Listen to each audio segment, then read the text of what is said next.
Yo, how's it going, fam? I've just been to the cinema. Now, for all those people who didn't understand that, I am saying that I just went to the cinema to watch People Just Do Nothing Big in Japan. Right, yeah.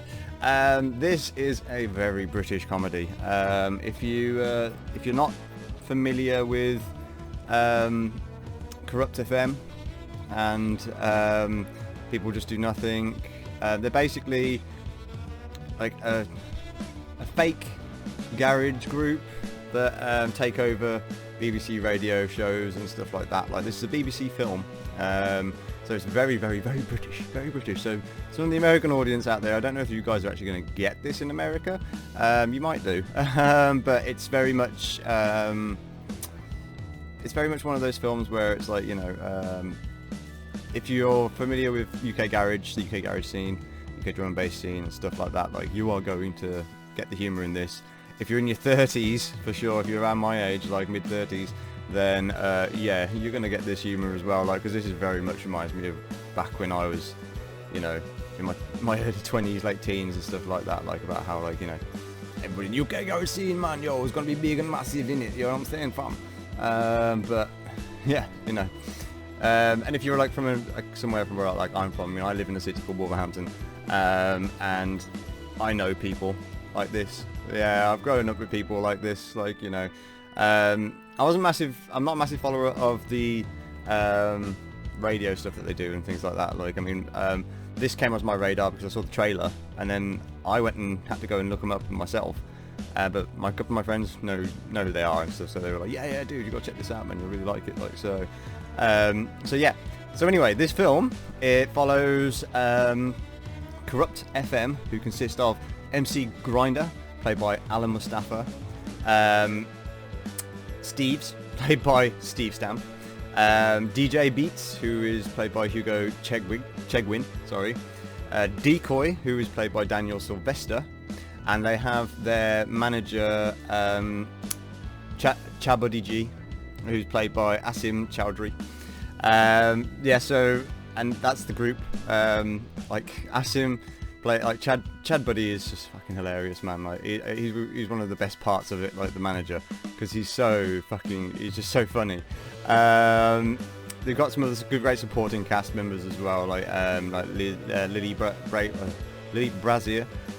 She plays Lady Mish, who is MC Grinder's like girlfriend. And then you've got some like Japanese supporting cast members as well, like the main one being Ken Yamamura, who plays Taka, who is like the Japanese sort of record manager dude. Then you've got who else have we got in the supporting actresses?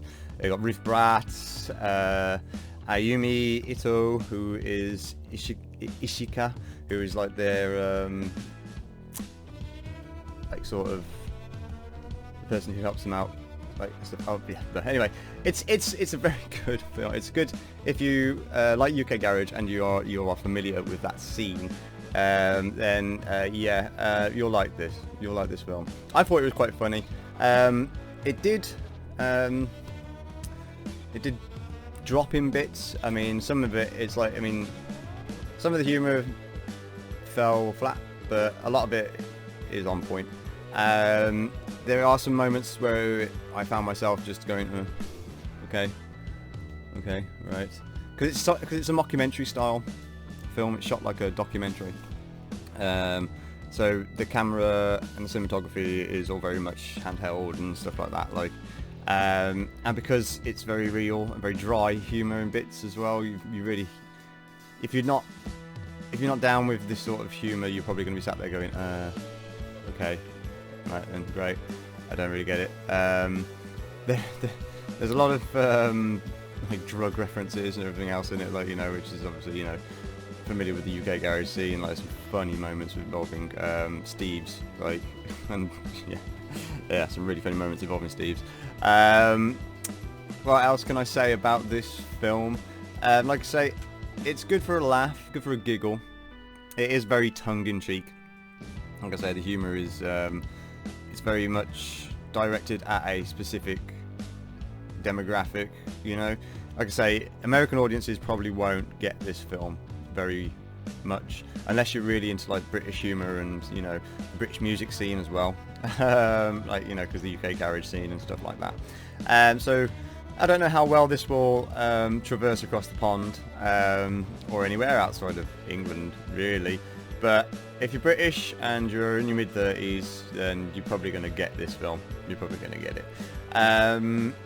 So yeah, I mean, I don't know what more else I can say about it really. I mean, there's some funny moments. There is quite a few like bits of stereotyping with regards to like Japanese culture.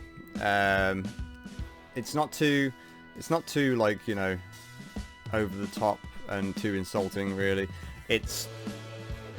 I mean, like, they do like the whole like Japanese game show thing, like the crazy Japanese game show, like everybody thinks is like such a common thing in Japan. It's not really, but yeah, they do play on that, like I don't know if you know Takeshi's Castle.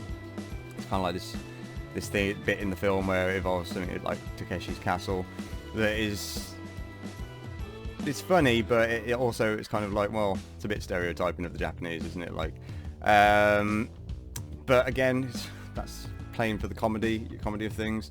They do play on, like, you know, like how like Japanese pop music and Japanese culture and stuff like that is very, oh yeah, poppy, yeah, characters, cartoon characters, yeah, all that stuff. And obviously, you know, you got the yo UK garage guys, or, you know, we ain't down with this, you know what I'm saying? I don't get it, you know what I'm saying, fam? You know what I mean? So yeah, it's kind of, yeah, you're getting like that sort of culture clash. I mean, it's supposed to show a culture clash, but it can be a bit stereotypical. But again, it's comedy. It's supposed to be, I guess, like, you know. So yeah, like I said, I did laugh quite a lot at certain bits. But yeah, like I said, there was it didn't. Like I said, there was a couple of bits that made me really laugh, but again, it was more of giggles and chuckles. So, I mean, it's good for a chuckle if you get this humour, but like I say, if you don't, then you're probably going to be sat there wondering what the hell's going on, I'll be honest. This was made for a British audience, very much so. So, yeah. So that's going to be my review, because I don't really know what else more to say about it. Like, I mean, it's good for a giggle, but it's not really, I wouldn't really say that it's, you know, very high-end comedy. It's in like the same sort of vein as, like, you know, Ayeeeee, if you know who Ayeeeee is, like that kind of taking the piss out of, like, you know, that kind of person who's like very much UK garage hip-hop sort of UK style, that sort of thing. Like, but I think Ayeeeee kind of translated better like to other parts of the world than this will. But, you know, check it out if you want to. Check it out if you're a fan of like the Corrupt FM's like skits and stuff like that they do. If you are a fan of them, then you're probably going to love this film. But with regards to me, my final review for this, star-wise, I'll probably give it like 2.5 stars. Yeah, I'm only going to give this 2.5 stars. I mean, there was a couple of moments in it that made me really laugh, but the laughs weren't consistent enough for me. It wasn't like, you know, it wasn't constantly funny. There was a couple of dull moments in it, like, so yeah, so I'm going to give this 2.5 stars. But yeah, so that's my review for People Just Do Nothing Big in Japan. There we go. So yeah, well, I'm pushing for subscribers, so here we go. Subscribe to this channel, like the video if you just enjoyed that review. I like to give it a like for Buddy as well, you know, that's it. Like, so yeah, I've got my Saturday serial show coming up on Saturdays and stuff. I'd like to drop a reminder about that. So please, you know, set a reminder. Yeah, that'd be good. What else do I want to say before I sign off on this video? Karaoke Geeks is back this week. Yay! So we're doing the Karaoke Geeks Friday. What else have I got? I've got another couple of films that I'm going to look at this week. One being the G.I. Joe film Snake Eyes. So that review is going to be coming up. And then also I'm going to be doing, I think it comes out this Friday. I'm hoping it does. But Neil Blomkamp's new film Demonic. So yeah. So there's some things to look forward to this week. But anyway, yeah, so thank you very much for tuning in. I love you all. You're all brilliant subscribers. And the ones who aren't subscribed, I love you anyway. But please consider hitting that subscribe button today. That would make me so happy. So anyway, I'm waffling on now, like, so I'm going to end this review right there. Thanks for tuning in. Hope you're having a great day. Love you all. Peace.